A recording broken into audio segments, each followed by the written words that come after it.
আচ্ছা, সুকান্ত মজুমদার কি মন্তব্য করেছেন সেটা আমি আর নতুন করে বলবো না, আপনি নিশ্চয়ই দেখেছেন মিডিয়া, সোশ্যাল মিডিয়ার মাধ্যমে। এই মন্তব্যের পরিপ্রেক্ষিতে আপনি কি বলবেন? দেখুন, সুকান্ত মজুমদার এই মুহূর্তে ভারতবর্ষের অন্যতম একজন মানুষ, যিনি শিক্ষামন্ত্রী, মানে কেন্দ্রের শিক্ষা উপমন্ত্রী, মানে শিক্ষামন্ত্রী হলো, এবং তিনি পশ্চিমবঙ্গের হিন্দুত্ববাদী বা হিন্দু ধর্মাবলম্বী হোক আর বিজেপি পন্থীদের সবচেয়ে প্রিয় মানুষদের একজন, এবং তিনি পশ্চিমবঙ্গের বিজেপির সেক্রেটারি নাকি সভাপতি। সুতরাং উনি একটু বড় মাপের মানুষ, হ্যাঁ, প্রাক্তন সভাপতি, উনি একটু বড় মাপের মানুষ। তবে উনি যেটা গোল দিয়ে দিয়েছেন, সেটা যেটা বলেছেন সেটাকে বলি, সেটা উনি বলতে চেয়েছেন যে হিন্দুদের প্রকৃত হিন্দু হয়ে উঠতে হবে, মনে রাখতে হবে প্রকৃত হিন্দু, হিন্দু হতে হবে, প্রকৃত হিন্দু। প্রকৃত হিন্দু বোঝাতে গিয়ে বলছে তাদের ছেলেমেয়েরা যদি ডাক্তার ইঞ্জিনিয়ার হয়, সেটা যা হবে হোক, কিন্তু ভালো অস্ত্র রাখতে হবে বাড়িতে, ধারালো।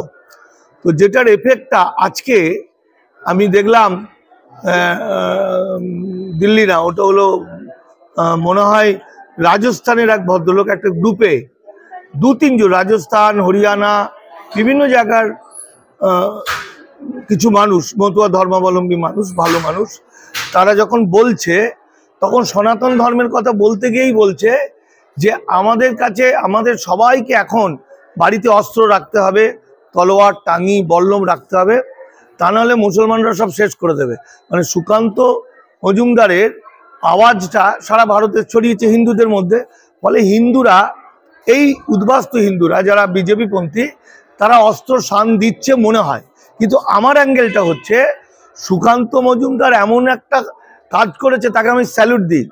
তার মতো ভালো কথা, হৃদয়ের কথা মনে হয় যোগী আদিত্যনাথ তো বলতে পারিনি, অমিত শাহ বলতে পারিনি, নরেন্দ্র মোদীরা হিন্দুত্ব হিন্দুত্ব হিন্দু হিন্দু বলে, কিন্তু সুকান্ত মজুমদার যে প্রকৃত হিন্দুর কথা বলেছে, সেইটার জন্য তাকে প্রণাম করতে হয়। মানে এই একমাত্র মানুষকে পেলাম। কারণ কি, আমি যদি ব্যাখ্যা করে দিই, উনি যেহেতু শিক্ষা উপমন্ত্রী, তাতে আবার সেন্ট্রালের, ফলে নিশ্চয়ই তিনি শিক্ষিত মানুষ, তিনি শিক্ষা নিয়েই বলছেন।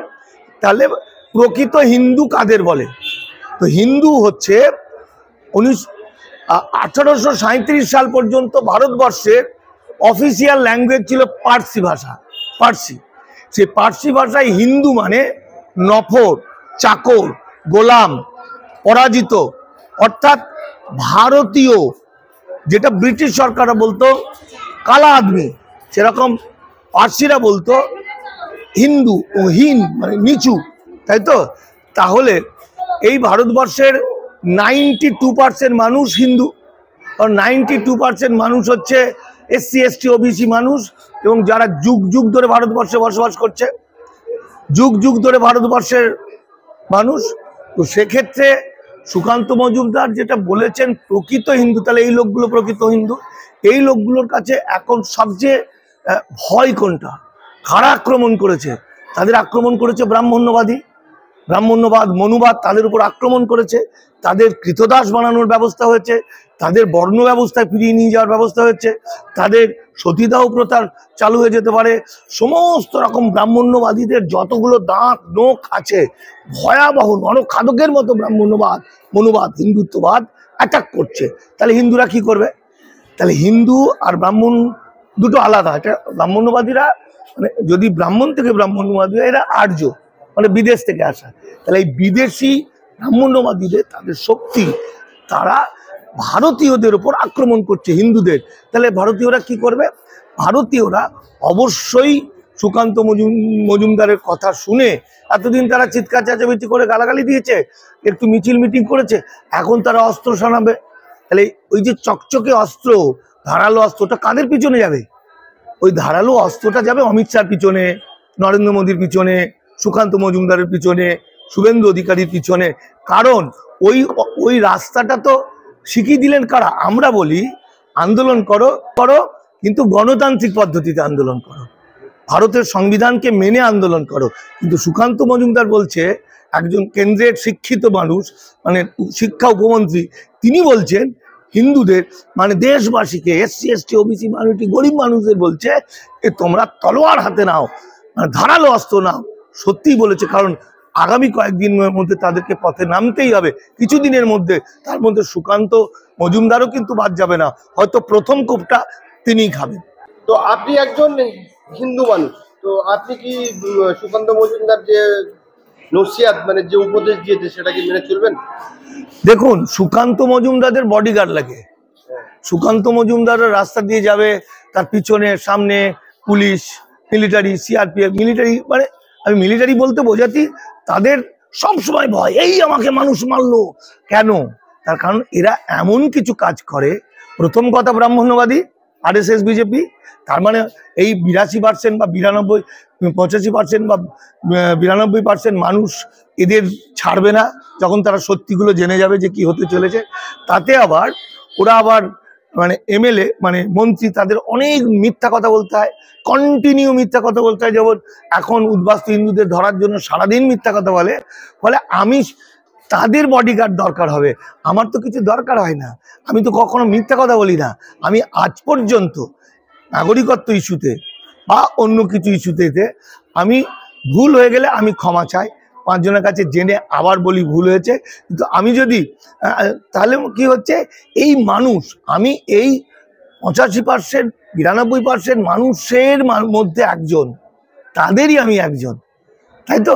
ফলে তাদের একজন মানে তারা তো আমি তাদের আত্মীয়। ফলে আজ পর্যন্ত কেউ আমাকে ধমকি দেওয়ার ক্ষমতা হয়নি, মানে কোনো বিজেপি নেতাও ভয় দেখানোর ক্ষমতা হয়নি, কোনো মামলা করার ক্ষমতা হয়নি, কোনো কিচ্ছু করার ক্ষমতা হয়নি। শান্তনু ঠাকুরের বাড়িতে আমরা শান্তনুর কাছে জানতে গেছিলাম যে তুমি কেন মিথ্যা কথা বলছো। তখন শান্তনু ঠাকুর সেটার উত্তর না দিয়ে তার সিআরপিএফকে সামনে রেখে আমাকে ভিতরে আলোচনায় ডেকে খুব মেরেছিল। হ্যাঁ, আমি হসপিটালে ভর্তি হয়েছিলাম। সেই মারাটা গর্বের মারা। শান্তনু ঠাকুর বা সুকান্ত মজুমদার জনগণের ক্ষতি করছে, তাকে পাবলিক পেটানো বা একটা রেপিস্টকে পেটানো বা একটা খুনিকে পেটানো, একটা সিঁদেল চোরকে বা একটা চোরকে পেটানো, আর একজন মানিক ফকিরকে পেটানো, একজন লেখককে পেটানো, যে সত্যি কথা বলছে। কোথায় থেকে সত্যি কথা বলছে? মানুষের মধ্যে থেকে সত্যি কথা বলছে। মানুষ, যার কাছে কোনো হিন্দু, মুসলমান, খ্রিস্টান, বৌদ্ধ, জৈন বলে কিছু নেই, আমার কাছে মানুষটাই আসল। তাই আমার কোনো ভয় নেই, আমার কোনো বডিগার্ড লাগে না। আমি ট্রেনে যাচ্ছি বা বাসে যেতে, কালকে বেরিয়ে যাচ্ছি মুর্শিদাবাদে একটা জলসাতে কিছু প্রোগ্রাম, মুসলিম সম্প্রদায়ের জলসায়। হ্যাঁ, মুসলিম সম্প্রদায়ের জলসায় যেমন আমি যাই, আমাকে ডাকে, তারা আইনের কথা শোনে এবং তারা এতটাই কি বলবো, এতটাই তারা অ্যাডভান্স, তারা কিন্তু জলসার মধ্যেই আমার কাছ থেকে আইনের কথা শোনে। আবার পাশাপাশি আমি মতুয়াদের অনুষ্ঠানেও মানে সেখানেও বক্তব্য রাখতে যাই। ফলে আমার কোনো ভয় নেই। ভয় হবে শুভেন্দু অধিকারীর, ভয় হবে নরেন্দ্র মোদীর, ভয় হবে সুকান্ত মজুমদারের। কারণ ওরা সারাদিনে যা করে তার 90% হলো জনগণের ক্ষতি, জনগণের বিরুদ্ধে যায়। তাই ওদের ভয়, ওদের বডিগার্ড লাগে, আমার লাগে না।